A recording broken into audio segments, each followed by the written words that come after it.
We're going to start our 21-day fast next Sunday at 6 p.m.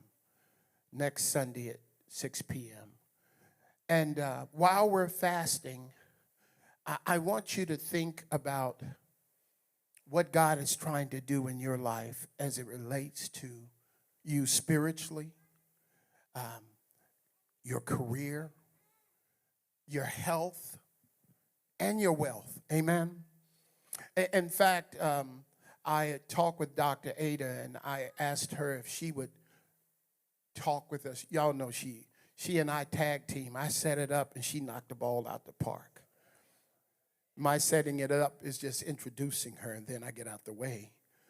But we need to be ever being transformed by renewing our mind.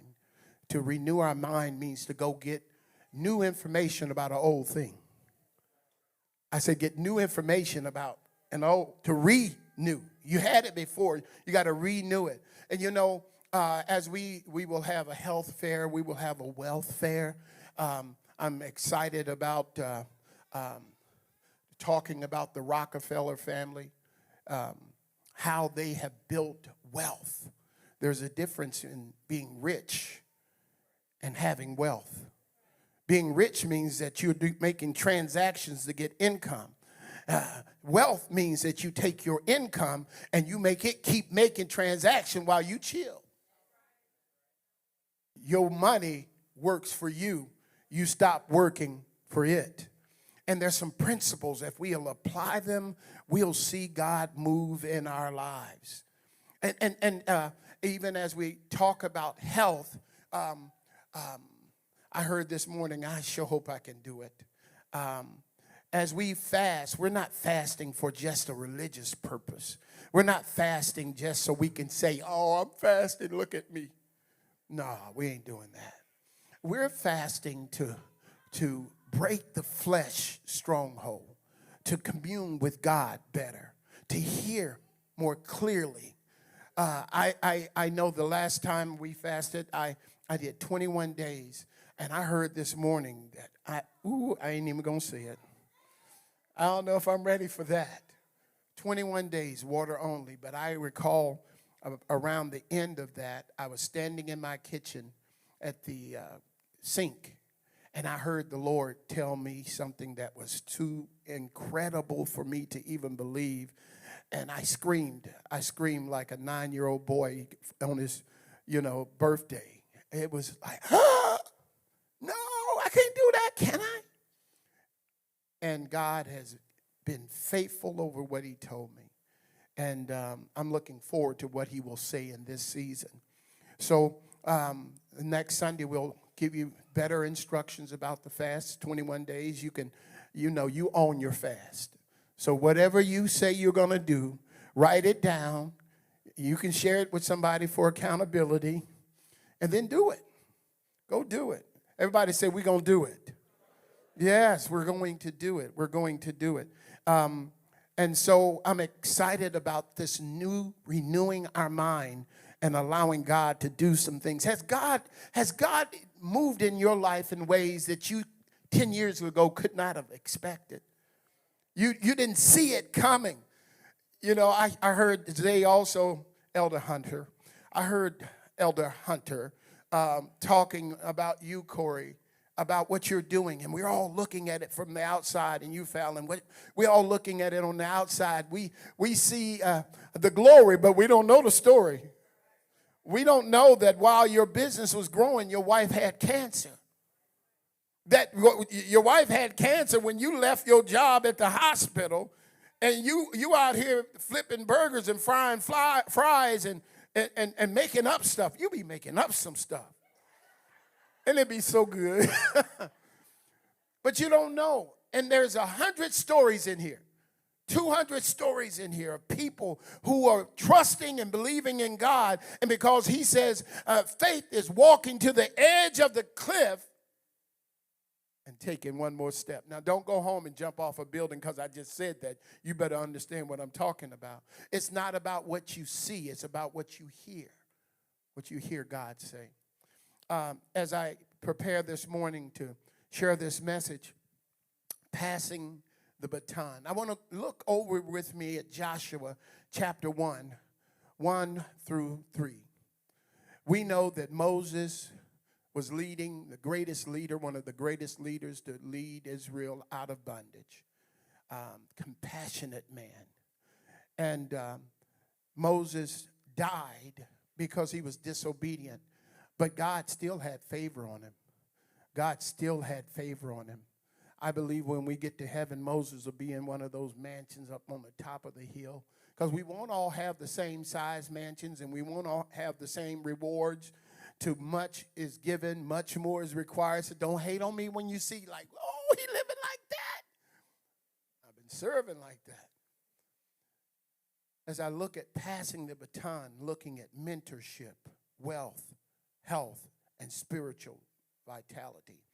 Moses, Scripture says, Joshua 1, 1 through 3, after the death of Moses, the servant, underline that if you have a Bible, the servant of the Lord.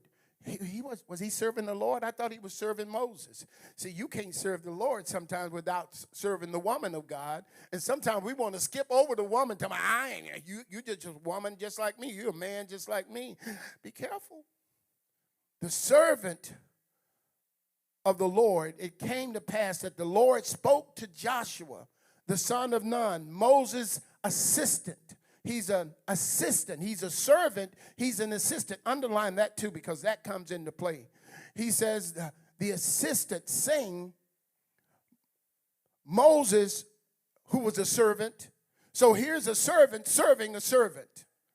It's so many times we want to lead, but we want to skip serving to lead. Every leader is a what? Servant. He says, my servant is dead. Now, therefore, arise. Go over this Jordan, you and all this people, to the land which I am giving to them. Underline that, which I am giving to them. The children of Israel. And then verse number 3.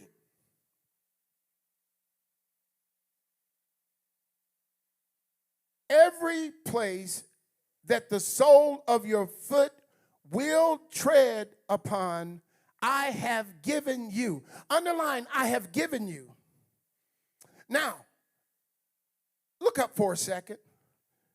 He says this is a servant who's serving a servant. Now, I'm going to finish what I started with Moses. I'm going to finish with Joshua. And then he says, I want you to go over to a place I am giving you. And then he said, every place your foot tread upon, I have given you.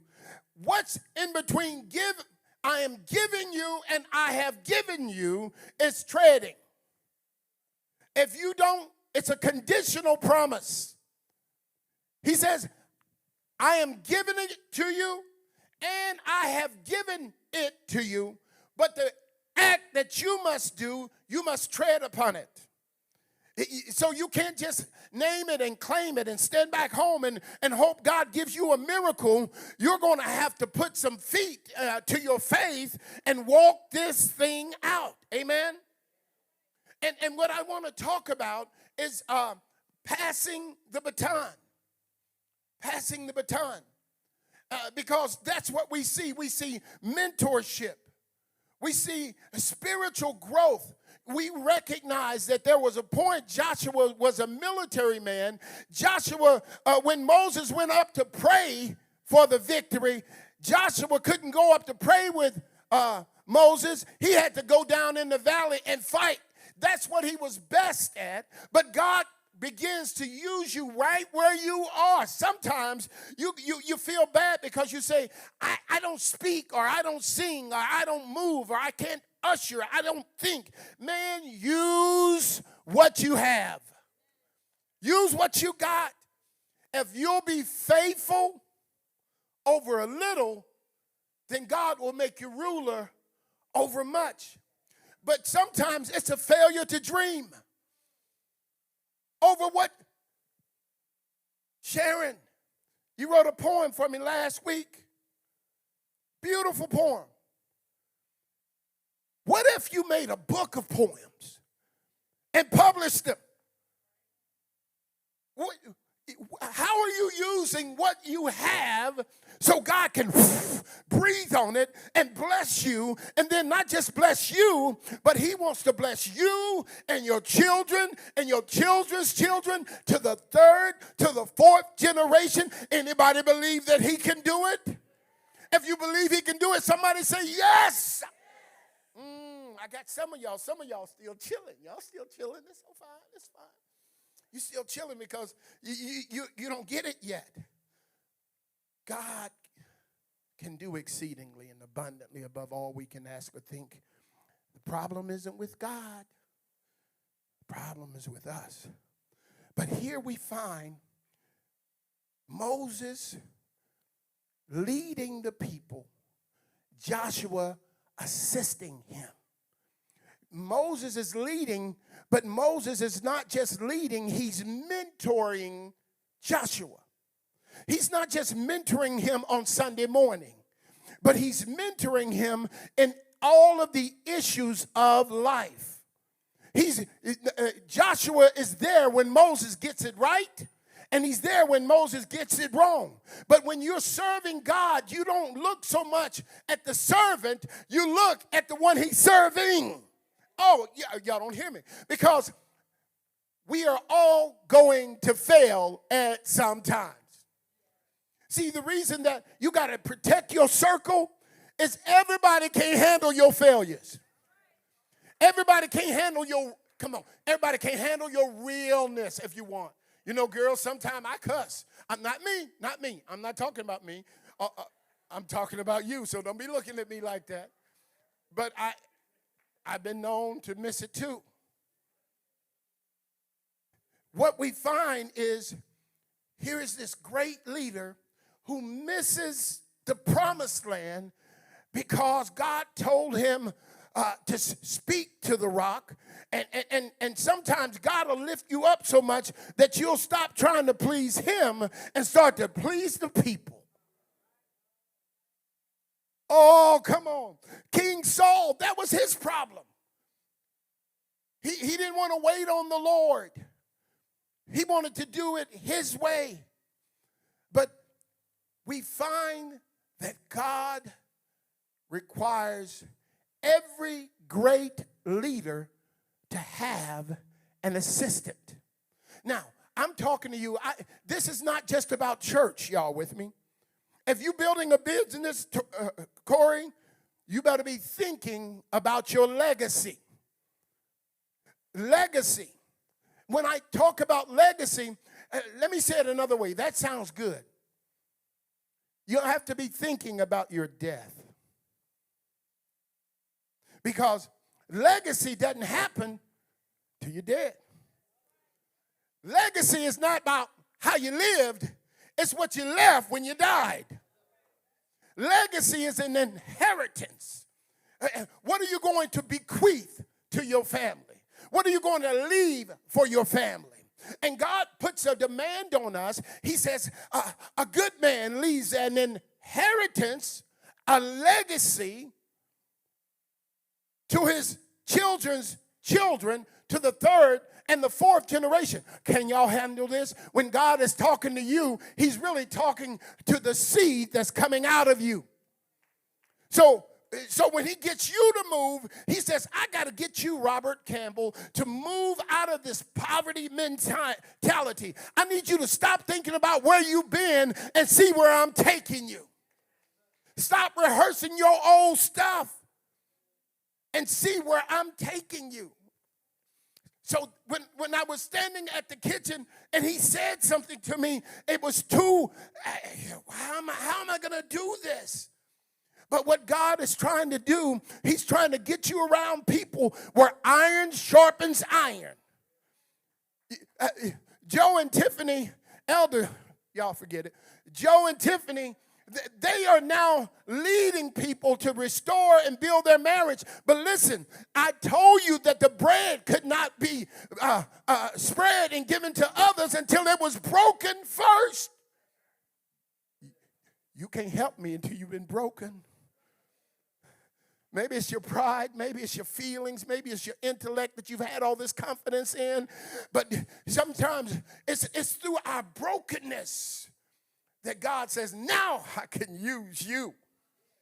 Now I can use you. So that's why when you go to a counselor that's been through some stuff, then they can have grace and compassion for you. They're not sitting there in their self-righteous stupor looking at you like you poor, wretched soul.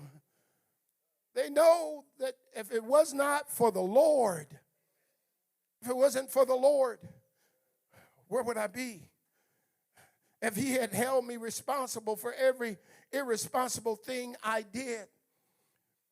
So God is concerned about who are you mentoring.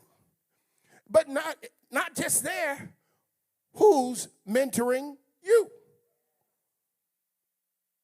If you don't have anybody mentoring you and you're getting puffed up because of the people in your circle and they looking up to you and you feeling, you flexing and you flossing, you feeling good about yourself, that's one level. How are you going to get to the next level? We were talking to the endowment and I told them that John Vincent is my mentor. I ain't asked John to mentor me. I'm watching him. I'm talking to him. I'm going to lunch with him. Sometimes I even get him to pay. And you know what I'm doing? John, what do you think about this? What do you think about that? What do you think about the other? And John got this southern kind of thing. Well, Pastor, I don't know about that. It don't sound to me you ought to do this, that, and the other. I'm like, okay, John. I went on and did what I wanted to do. About a year later, I said, John, you remember you telling me? Yep. That's what I was concerned about. I said, man, woo. So you have to understand that you need somebody to pour into you, and you need to be pouring into somebody else. And here's, every great leader has an assistant.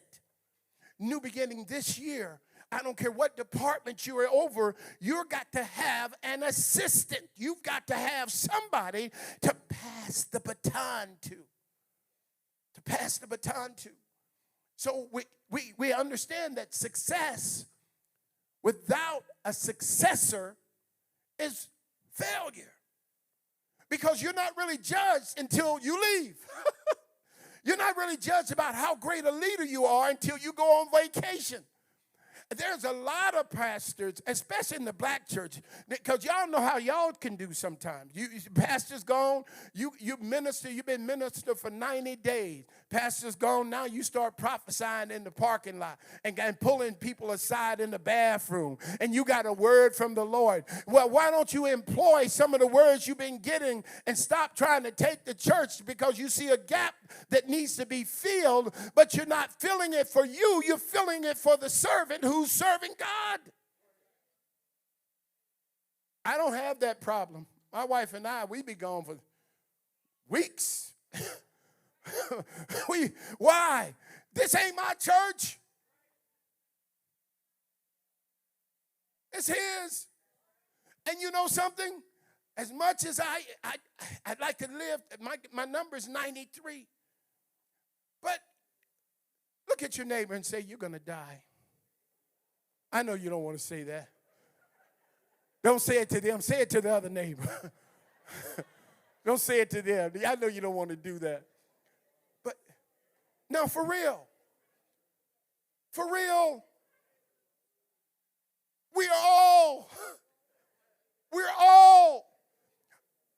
I'm temporary. That business is temporary. Them houses is temporary. You better get something that's permanent and eternal. So what will it profit you? That's why it's okay to have stuff. Don't let it have you. This is temporary. One plants, another waters, but God. Somebody say, but God. So stop looking for your job to give you increase. Somebody say, but God. Stop looking for people to hold you up and build you up and pat you on your back. Somebody say, but God. If God be for you, who?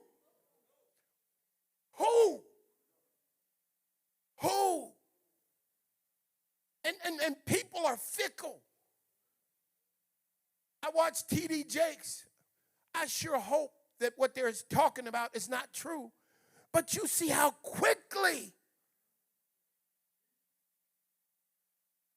you can go from the palace to an outhouse dealing with people. I don't know about you, see, because I know how that is. And they got one video of him dancing. I'm so glad they ain't got my videos.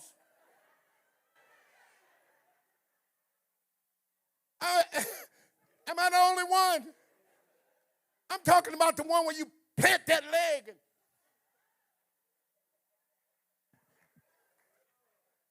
No, the brothers know what I'm talking about. Slow dancing.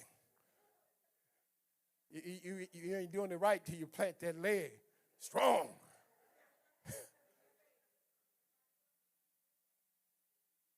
The point is, you have to know that only what we do for the Lord is going to last. Moses needs Joshua, and Joshua needs Moses. And Paul needed Silas. Look, we find out that King David needed Solomon. Elijah needed Elisha. And when you're mentoring people, you don't get jealous over their gift. You see, because Elijah did 16 miracles. Elisha did 32 miracles. If you get it messed up in your mentoring, you will miss the gift that God gave you for your ministry. Oh, I got to say, that was good right there. Y'all should have wrote that down. God has given you people for your ministry. If you're mentoring them and you get it messed up, you're going to mess up the gift God gave you for your ministry. You're going to mess it up. Elder Hunter's doing so good at Thrive. Y'all not on it. If you're 55 or younger, some people who are older, Tammy and Sharm, try to slip in there. And then they're going to tell me, maybe you should come to Thrive. Maybe you should mind your business. I would come to Thrive, but I'm preaching my Bible study. But I'm not jealous. I wish God knew he couldn't have given me a gift to play the piano. Man, I'd be y'all had to come see me in the club. He knew. No. Y'all think, no. I'm saying he knew, He had to make me black, bald, and beautiful. He said if he'd given me long hair like like Samson, I'd have been tore up. Look, my wife, would you get out of the bathroom in a minute? He know what you can handle. Some of the gifts that you see around you, you can't handle it. You make it about you. You make it about you. Success without a successor is failure. Legacy isn't just what you do when you're alive. Legacy is really about what you've done when you're dead. That's what we remember. That's what we remember. What did great-granddaddy do? Did he leave an inheritance? Your legacy will be left in those that you mentor, those that you develop, and then the way you develop them. See, God is wanting you to have a relationship with him that you model before your children. Your children walk as you walk. They will follow you as you follow God. Sometimes they'll slip off and you'll be seeing stuff on Facebook or Twitter or wherever, and you'll be thinking, that cannot be my daughter. But to stop before you condemn her to Hades and think about what you used to do that we didn't have. We didn't even have the internet when you were doing it. Come on, Grandma. Come on, I'm talking to anybody that's 80 and older because y'all don't, we didn't have it. Because if we could go back and get some of them Polaroids, can I get somebody 75 or 80 just wave at me? Just you know you're glad that after a while them things fade. Be like, you can't find them.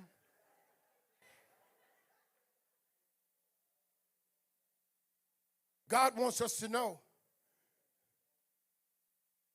Thinking about legacy means that you are aware of your impending death. I often think about legacy. I want to live. I ain't ready tonight, Lord. I want to live a long time.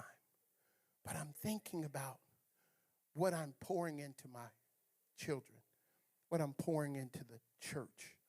What am I doing? Am I being obedient to what God gave me to do?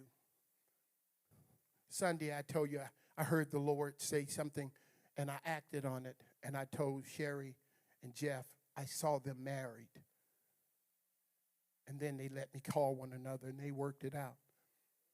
Yesterday, I called a man, and I said, man, I've been thinking about your daughter, your son.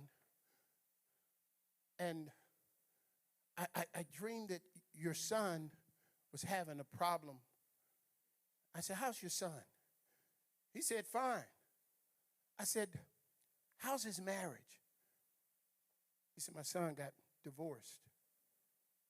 I said, man, God has been telling me, had your son in my prayers. And I stopped. I was right at the table. I was doing something, and it's been on my mind. I stopped right at the table yesterday and made the call, and God verified. And I know what I was praying, and I'll tell you something else. I was so consumed with it, and here's why I'm telling you this story. God, when he wants to move you in a direction, he will speak to you. And how do you know it's God? Let him speak to you, and you tell me you don't know if it's him. Because when he speaks, it's clear. It doesn't always start that way, but when he really wants to get your attention, he knows how to stop you right in your tracks. And he won't leave you alone till you do what you're supposed to do. Hallelujah. Stephen, he's getting ready to make a demand. He's making a demand. He's making a demand. He has you for such a time as this. So you have to understand that who you spend your time with determines not only your attitude, but your altitude. So we have to understand, Jesus didn't spend his time building buildings. He invested in people. And he invested in people in such a way that after his 3.5 years of ministry, he says, this is the thing. I got to get you prepared for when I go away, when I die. So I pour into you. He mentored the 12. He had 9 of them. He had 3 of them. And when he really wanted to get along with the one, Peter, he says, Peter, I need to spend some alone time with you because I'm going to give you the church, and the gates of hell shall not prevail against you. But then he says to Peter, just because I called you, just because I anointed you, anybody know that you've been called and anointed, but you're still going through all kinds of Hades? He said, Peter, don't worry about it. You're going to be broken. You're going to be lied on. You're going to be talked about. Some of the stuff they say about you is going to be true. You're going to cut some people, and you're going to cut some people, and you're going to act crazy. Anybody got a crazy, don't say nothing. You know you got a crazy spot in you. You better listen. You better, all right. God is saying, just because I call you, I anoint you. And Peter didn't get it all the time. He didn't get it. But that's all right. Just marinate whatever God gave you in prayer. Spend time. God, fleece God sometime. God, I know you. I believe you, but God, if I could, I'm going to put my coat out on the yard. And when it rains, God, let the ground be wet, my coat be dry. Something impossible. I mean, it's in the book, right? It's in the book. What I'm saying to you is you can't just have a one-way communication. You've got to have two-way communication. You got to try God. You got to give him something. And so when it happens, you give him glory for it. But if you don't ever give him glory for it, if you don't ever talk with him about it and you just do it, then it's on you. You can't give him glory for what you didn't include him in. He said, Peter, the devil desires to sift you as wheat, but I prayed for you. I didn't pray that your flesh don't fail. I didn't pray that your finances don't fail. I didn't pray that your friendships don't fail. He says, I prayed that your faith doesn't fail. God wants you to know that what he's doing in your life, he's going to grow you in your faith. And you're going to have to walk in faith in the midst of chaos. But that chaos doesn't cancel the call. We need to recognize that we're all running a race. But when I start talking about passing the baton, it's a relay race. It means that it's dependent not just on you. If your mother and your father and their mothers and their fathers, and going all the way back, they started the race. Some of us have benefited from what they did. Some of us have carried the curse from what they did. Because the same way a blessing can go from generation to generation, so can a curse. But anybody know that the curse can stop with me? It can stop with me. It can stop with you. You cannot do it by yourself. You cannot go to what you've always done in your social environment. You need to be a learner, because learners are leaders and leaders are learners. And you got to renew your mind. You got to take the old thing and do a new thing with it. So what God wants us to know is that we are in a relay race. And in this race, it's not dependent on how fast you run. It's not dependent on how long you can run. It's dependent in this relay race. It's dependent upon how you pass the baton. Because you can run fast. In 2001, the USA Olympic team was disqualified. I think in 2008, 2021, multiple times, the world's fastest team, but they didn't know how to pass the baton. This church can't go to the next level until we have servants that are willing to serve servants, because when God asks you for your service, yes, many people want to walk in balance. We always talk about balance. But can I tell you something? Let me come down for a second. Y'all just work with me today. Make your reservations for another. Tell them you won't be there for 20 minutes. Go and text them. A lot of people don't understand what it takes to get to that next level. You're in a relay race. A relay race. You're interdependent with at least 3 other people in this relay. So you've got to understand that the only way you're going to get good at passing the baton, you got to have collaboration, you've got to have communication, and you must have commitment. collaboration, communication, and commitment. And here's the thing. You have to know that the responsibility for passing the baton is not on the person you've given it to. It's on the person who's leading, who has the baton. You are responsible. If you're the ushers director, you got the baton. If you're the choir director, you have the baton. If you're over the accounting team, you have the baton. And it's up to you to transition and transfer the baton in the right way. Sometimes you have to be calling out and saying, hey, let's get together. Let's collaborate. Let's come together, because I know that someday I'm going to die. If I were to bring out Dr. Keith B. Wiley's picture in here right now, 98% of you all do not know him.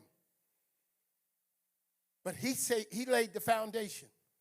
In 20 years, 98% of the people be Pastor Campbell. Did he have any investment in the soup? I wish. They won't know me either. It's okay, but God won't ever forget me. And you know what? The lives that I touch, you'll remember. You'll remember. I'm 63 years old. I can still remember in the 4th grade when a white janitor took me out of school, took me to a Goodwill store, and bought me clothing and brought me back to school. They would never allow that today. But I'll never forget Mr. Buck, who saw something in me. Who saw something in me. I'll never forget Mrs. Savage. Y'all with me? You do what you do as if unto the Lord. When God touches you to do something, to bless somebody, to move out of your comfort zone, and listen, you can't do what you do for God in balance. I know y'all I got to be balanced. It's hard to balance when you're building. There's a season for you get more balance, but if you give me anybody that's building something, Corey, Fallon, isn't it hard? It's hard to even come to church, and that's the day y'all set. But man, sometimes you got to get it while the getting is good, so you can store it up, so you can take a break in 2 years. When God begins to call you to be mentored by a servant, they mentor you the best way they know how. And many times it'll cause you to sacrifice, to go when you don't feel like going. When you get to the place where you say, it's about me, it stopped being about him. Y'all hear me? Balance is good. It's very important. But when you're building, it's hard to balance. There's a whole different attitude when you're building. I got anybody that's got their own business? Wave at me. You got your own business. You got your own business. Put your hand up again. Put your hand up. Yeah. Yes. There's a grinding place that you have to.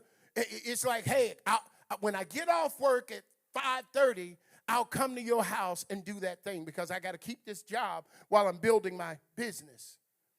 And it doesn't look very good. But you don't know anything about that until you start building. So if God is giving you something to build, you got to know that running is not as important as what you're able to transfer. You have to be able to transfer. You have to be able to transfer your knowledge. Transference requires training. I said you got to have collaboration, communication, and commitment. When most of the teams, they have to perfect transitioning and passing the baton. And normally, they're standing and they're looking like this. And some will have the guy or the girl that has the baton will say go at a designated mark. And then the person turns and they go as a full sprint. That's ideal. The faster you can go while reaching for the baton, you don't look back to see where the baton is. When you look back, you delay. Sometimes we can't go forward because we're still looking. And sometimes we got young people who ready for the baton. They got their hand out, but here you are, your old self. You're talking about, I don't know if I want to give it. I've been thinking about retiring, but I don't know. And sometimes the old dude, the old girl is trying to say, I need to turn this over to somebody. I'm 72 years old. I've been running for the Lord for a long time. But I can't get nobody who's willing to step up and be inconvenienced. Everybody say inconvenience. Y'all better hear me. Now, everybody's not going to get this because you want to be comfortable. But you cannot grow if you're comfortable. You get ready to die when you get comfortable. Now it used to be, you didn't even think about walking to the mailbox. You done sat back, you ain't exercised, you ain't stretched, you ain't done nothing. You be like, it so seemed like, did they move the mailbox? No, it's in the same place. It's in the same place. You done got so comfortable. Do y'all remember when we were building this church, we used to have people out in the mornings at 6:30 in the morning. They remember? 6:30 in the morning, setting up flags. Pastor, why are you putting up flags? I want somebody to know we're here. But you're in the Scottish Rite Temple. I don't care. It ain't going to be no temple for the Scottish Rite today. This is going to be the temple of the Lord. And we're walking around swinging on, casting out spirits, picking up bottles and cans of beer and wine and smelling like you. And then we get this building, we can't get y'all to get here for praise and worship. You come, praise service starting at 10. Here you come about 10:30. Comfortable. But God he's up to something. And somebody say, you're next. God, I was preaching a message, and this lets you know that I didn't plan it. At the end of the message, I called the kids up. Y'all remember? And I prayed for them, and I said to them, you're not the church of tomorrow, but you're the church of today. Because without you, there won't be any church tomorrow. And I prayed for them, and then the Lord had me pray for an older group and another older group. And finally, I got to the people who primarily are doing most of the work. You know why? Because the church is usually close to the pastor's age. And my wife and I, we've been at this about 20 years. That was after 26 years of being a Marine. And now I'm at 20 years in ministry. And, my people have got a little older. You look good. You look good. God is doing some great things. To find her, she looked like she done went back 10 years. Younger.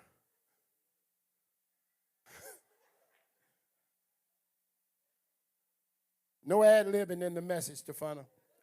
Ushers, come over and talk to her. So in this collaboration, I know everybody's not going to do it, but that's okay. It's okay. It's okay. You follow me as I follow him. When God touches your heart, you'll find a way to say yes. He'll leave you alone. He won't leave you alone until you do what you're supposed to do. And if he stays after you so long that he leave you alone, you in trouble. The worst thing he can do is turn you over to yourself. This transference requires training. It requires collaboration, communication, and commitment, and commitment, and commitment. God will pull on you. And if you are not careful, you will say, that's all I'm giving. And God will say, okay, I see you're not ready for what I'm getting ready to give you. See, he already told you if you be faithful over few things. I don't know about you, but I want God to make me ruler over many things.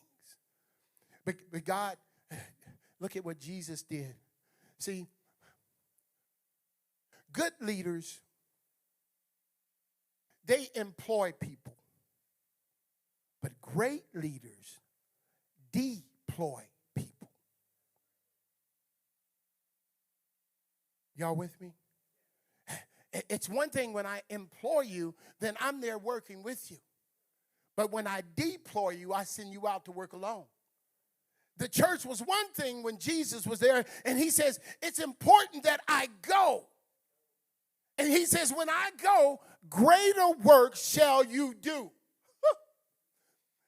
You have to be getting prepared to do greater than what the supervisor is doing right now. Whoever is over you, whoever you're serving, you have to be ready to do greater. Somebody said greater.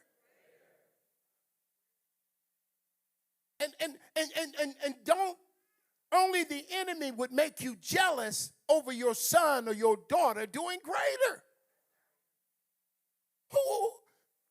Who would be upset when their son, Pat, I just looked at you and I thought when you got that one job after a season of being laid off, I celebrated like I was getting some money. Because it was happening to you. To find out when you got on with the counting, it was like it happened to me. Like, yes! And while I'm at it, let me hold some. Can I hold something? You know, that's the first thing when somebody make it, you be, hey, let me hold something. No, don't be jealous. That's a Saul spirit. Saul has killed his hundreds. David had killed his 10,000s, his thousands, 10,000s. No, people of God, this church is like most churches. You start, you grow. Within 7 to 10 years, you usually meet your peak, and if you don't do something different, you'll grow again. But sometimes things like COVID will happen. Sometimes key people might leave, and all kinds of things happen. And so the church has to continue to evolve. So God did things in stages of years of 40. Moses didn't start his ministry until he was 40. Well, actually, he was 80. He was 80. But you could see his life in 40-year increments. 40 is the number of maturity. What I'm looking for in this new year, people like me who north of 55. I want to make sure if you're leading, you find somebody who's south of 55 to mentor and train and model and stretch and encourage and pour into. Because you want to give them. All of my kids, I'm so proud of them, but they are starting from where their mother and I are finishing. So when they do great things, they have expectations. They have expectations that when they come home, they don't want to just eat whatever. You know how we came up, I hated green peas. And when we got down to green peas, there was back in the day, they had commodities. It was free food that they gave out that they were keeping for war. And they started rotating the stuff and giving it to poor people. Thank God they did. We get down to those peas. That was the only thing in the cabinet, and nobody wanted to eat them. But on that day, we was eating them peas. Let me close out. The incoming runner, the one who has the baton, is responsible for passing it. You're responsible for finding your assistant. If I've tried to give people to assist folk, I like them. When I give them to somebody, it's like oil and water. When to stop all that, you go find your own. And isn't it something, some people that others can't get along with, you got it. You get along with them great. And some people have to know where they're called in ministry. I just looked at Stephanie Moore. She was one of those people that when I got here, Stephanie is one of the hardest working women in the church. I had her on a line giving out food, and she's a woman about order. This guy had come through and got fish twice. He was supposed to be giving them 2 pieces. He wanted 3. She'd given them twice, another 3. He came again. She said, oh, no, you ain't coming through this. We found out that day that Stephanie does her best work in the kitchen. She said, oh, no, because I'm a rules. I'm like, we're going to start on time. We're going to finish on time. We're going to cross the T's, dot the I's. I said, Stephanie, take your apron off. Pick your successor. Somebody that you can work with. Now, I love Stephanie. I can work with Stephanie. But you know, me and Stephanie like this. You want to fight today, Pastor? I don't know how you feel. I don't know if we're going to fight or what. We're going to get along today? Is faithful. Well, tell me what she think, and I'll tell her what I think. Tried to get me to keep the hymnals. I said, no, Stephanie, we're not going to keep the hymnals. I think the hymnal got black folks do this and that. I said, you like the hymnals? Yes, I like the hymnal. You got to think about our heritage. I said, you like the hymnals? She said, yes. I said, you can have the whole box, but we won't be using them in here.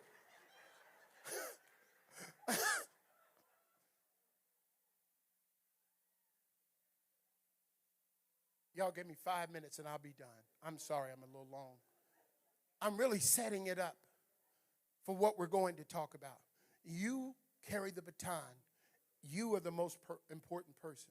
Find somebody. Seek them out. Bother them and say, no. No, you are the one. You are the one. You are the one. And I'm hearing, man, there's some people with talents. Tina, where is your book? Where is your production? What are you going to do with all that you got? It's time. It's time. Give the Lord a hand praise. There's a place when you're giving it and the other person is holding on to it. There's a moment, there's an overlap period where both people are having it. You're getting ready to turn it over to them, and they got all kinds of deals, and you're saying, I'm going to give it up, but you keep on stepping in the middle. They say, I want to do A, B, C, and D. You'd be like, A and B I'm good with. Now, the C and D we're going to have to talk about. But that's that chaotic time where you're both pulling, and you've got to understand it. So you understand that some of the stuff we're going to have to walk it out. We're going to have to work it out because you have some of it, but you don't have all of it. But then there's a place that when the person is running with it, puts it in the hand of the person that is transferred to, that person has to look back put their hand back without even looking because the communication is so clear and they've trained and practiced so much that they expect to get what we've been talking about. And so they stick their hand back and they're running full steam ahead and they wait till it hits and then they go and they understand because we've collaborated, we've communicated, we've trained that now I can trust your yes. I can trust you're going to do what you say you're going to do. And this is the same thing on your job. You can pick out a mentor on your job. Anybody ever picked out a mentor on your job? You plan, you think, you try to find out about them. You try to find out. You do your homework so you can go and say, wait a minute. I know something about you. And you know what? Most of us are willing to pour into people who are hungry. Now, if all you want to do is take, please miss me with that. So if you're going to go to a mentor, you go and be ready to serve her or serve him. You don't go and let them pay for lunch. Don't you want something for them? You go and maybe you can't afford lunch. You say, let's do coffee.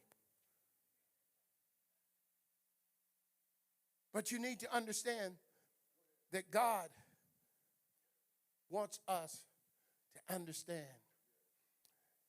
You have to be thinking about your legacy.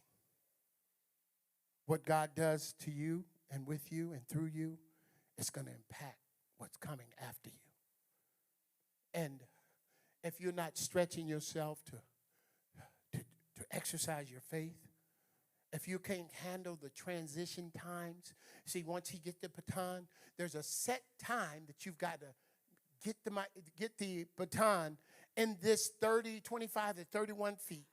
You've got to make the exchange in a set amount of time.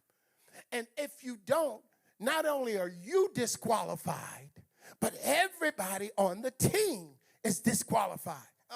Not only you, but your children's and your children's children to the third and fourth generation. They're trying to live down something you didn't get right.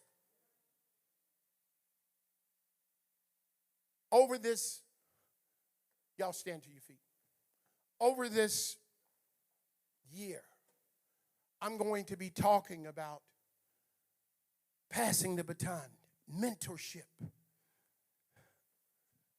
I'm going to be trying to stretch you. I'm going to be talking about building wealth. I know that I am anointed and blessed to build wealth. I am. God gives me ideas about companies. And guess what? He don't want me to do it. He wants me to find people who have a heart to do it, and me help them do what I do. Help them to structure it. Help them to finance it. Help them to grow it. And then let them then take it wherever they take it. Health. Your health. I heard this morning, 21 days water only for myself. I wasn't going to say it because I don't want to do it. But now that I've said it,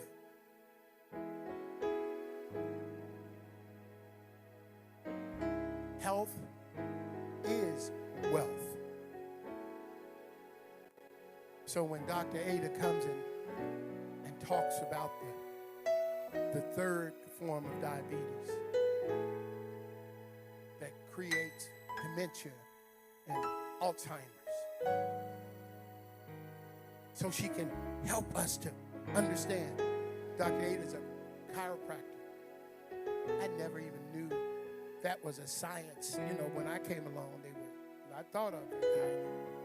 But after she went with those magic fingers of hers, and I had a pinched nerve that I couldn't set up and I couldn't lay down, and after about 3 months, the tingling in my fingers went away, the pain in my neck went away, and then she started talking to my wife, and my wife lost half a person. I found it.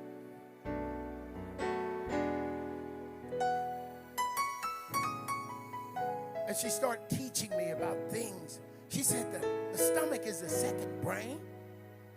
Well, we talk about it, you know, something my gut told me. Yeah, that's the second brain.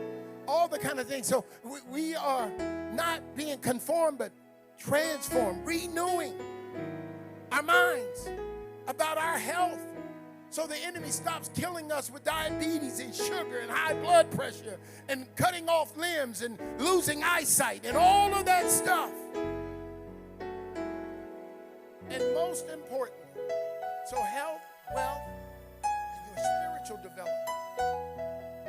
My hope, ministers come.